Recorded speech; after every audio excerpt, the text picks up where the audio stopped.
I would be curious to hear Doug's opinion on low VINs for collector cars and their values. I have VIN 0002 1996 Viper. Reference VIN number 001 Pano's AIV Roadster. Oh, no, you're going into my notes now. Oh, sorry about that. That was my bad on your notes. Ethan's going to fire me.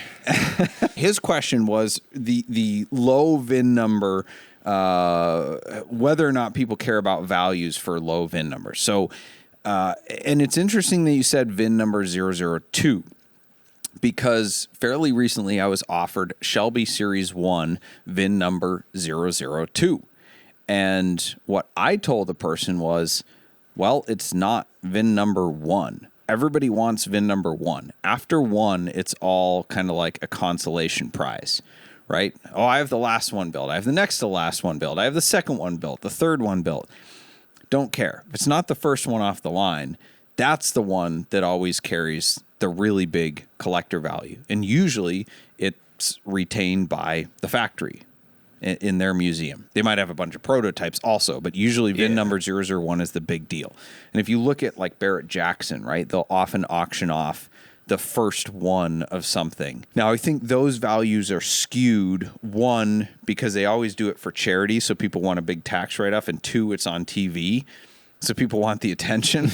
People that will buy a Shelby GT350 for $1 million for the tax write-off are usually the same demographic of people that like being seen making big donations and do it for their own ego and want their names on things. However, I think the car itself has to be collectible too. Because, referencing VIN number 001, Pano's AIV Roadster. How did we know this was going to happen, everybody? I don't even know. That car has been for sale forever on eBay for like 6 months. They've been asking 69-ish grand, and somebody offered it to me recently, and they said, well, we're open to offers. We need to move it. I said, yeah, you need to be open to offers because it's not moving. The Pano's AIV Roadsters have not become highly collectible yet, and therefore nobody cares about VIN number 001. So it would be worth just the same amount as any normal AIV Roadster? Pretty much. Because, I mean, a good AIV Roadster is in the 40s, and they're not asking that much of a premium from a dollar perspective, and they're not getting it. The 002 Shelby Series 1 did sell for more than I thought, right? So I thought the car was worth $100 to $110K.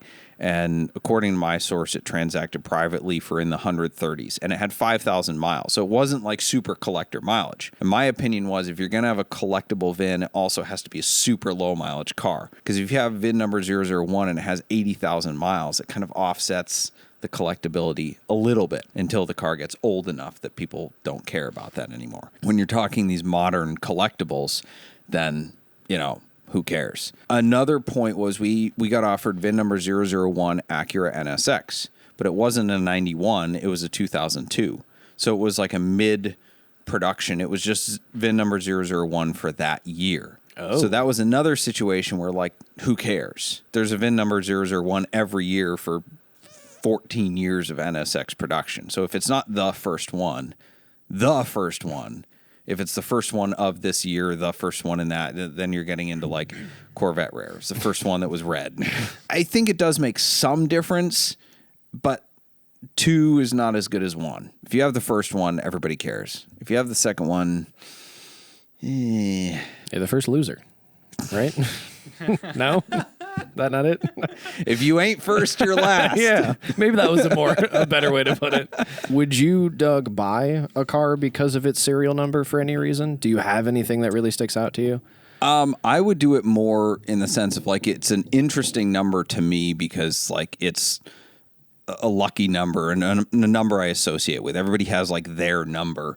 So that would be interesting to me, but I wouldn't pay $1 more for it. The other interesting one is Ferrari F50 number 001 is a very well-known car that was transacted through that place in Miami, John Tamarian's dealership. Why can't I think of the name? Curated. Thank you. Curated. And it's owned by Dennis Sequoia King, and he drives it, takes it to shows. It's been everywhere, and I think it's got a bunch of mileage. And that's kind of the wild card of, like, does that car carry a premium because it's VIN number 001, but nobody knows because it's not being stored in a bubble, which usually first VIN cars are. Short answer, yes, there's a premium for low VIN cars, but I think it drops exponentially after 1. This is a question that came in on TikTok. Is a 001 or a 007 Aston Martin a better VIN? Definitely 007 Aston Martin. So that's the exception there. Yeah. I can't find the price, but Dan Doucette in the Peanut Gallery showed me that in, 2009, the first ever Pontiac Aztec was auctioned off. Oh, Serial wow. number 1. Another example of nobody cares because the car sucks. It should have been the last one. Make one. We did it. We had our fun. Moving on.